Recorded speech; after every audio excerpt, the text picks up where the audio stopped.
नमस्कार मित्रांनो. माझे एक 2 वर्षापूर्वी एक क्लायंट होते. त्यांनी म्युच्युअल फंडमधले पैसे 2 वर्षापूर्वी रिडीम केले, म्हणजे काढून घेतले आणि कोणतीतरी बँक आणि पतसंस्था काहीतरी समव्हॉट काहीतरी होती. त्याच्यामध्ये त्यांनी 12% रिटर्न मिळतात म्हणून विथड्रॉल केले आणि इन्व्हेस्टमेंट केली. आता ती बँक आहे ना 2 वर्ष झालं बंद पडलेली आहे आणि त्यांना ते पैसे वापस भेटणार नाहीत. त्यांचं वय आहे 65 वर्ष. आता मला सांगा, की त्यांना काय करणार ते? काय ऑप्शनच नाही आहे. त्यांचे पैसे पण गेले, सगळंच गेलं. म्हणून मी नेहमी सांगत असतो, म्युच्युअल फंडमध्ये फक्त पेशन्स ठेवावे लागतात. म्युच्युअल फंडमध्ये आत्तापर्यंत हिस्ट्रीमध्ये एकदाही फ्रॉड झालेला नाही आणि इथून पुढे होणारही नाही आहे. म्हणून मी ऑल्वेज सांगत असतो, म्युच्युअल फंडमध्ये गुंतवणूक करताना फक्त पेशन्स ठेवा. तुमचे पैसे हळू बनत जातील. कंपाउंडिंग मिळत जाईल तुम्हाला. ठीक आहे. आणि मी ऑल्वेज सांगतो, की कोणती पिग्मी असेल किंवा पतसंस्था असतील, प्रायव्हेट काही बँका असतात, की जास्त परतावा देतो म्हणून तुमच्याकडून गुंतवणूक करून घेतात आणि त्या बंद झाल्या, की काय करणार तुम्ही? ठीक आहे.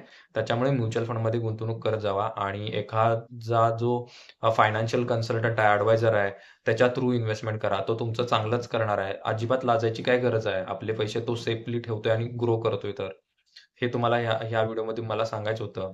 आणि जर तुम्हाला फायनान्शियली प्लॅनिंग करायचं आहे, फायनान्शियली स्टेबल व्हायचं आहे, फायनान्शियली जे काही गोल्स असतील, ड्रीम्स असतील तुमचे किंवा रिटायरमेंट प्लॅनिंग करायचं आहे, तुमच्या चाइल्डसाठी किंवा मुलाबाळांसाठी गुंतवणूक करायची आहे, तर तुम्ही मला as soon as possible contact करू शकता. मी एक फायनान्शियल कन्सल्टंट आहे आणि माझं YouTube चॅनल आहे म्युच्युअल फंड विथ अमित. त्या चॅनलला जाऊन तुम्ही सबस्क्राईब करा.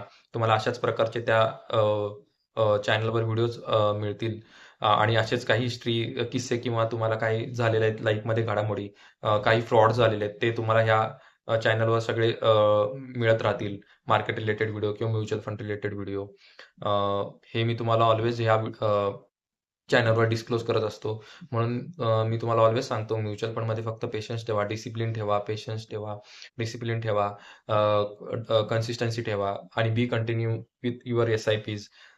हे ऑल्वेज मी सांगत असतो. आणि तुम्हाला म्युच्युअल फंड जर्नी स्टार्ट करायची आहे, जनरेशनल वेल्थ क्रिएट करायची आहे, तर तुम्ही ॲज सून ॲज पॉसिबल मला कॉन्टॅक्ट करू शकता. You have to trust mutual fund. You have to trust Amit Dake. Thank you so much all of you.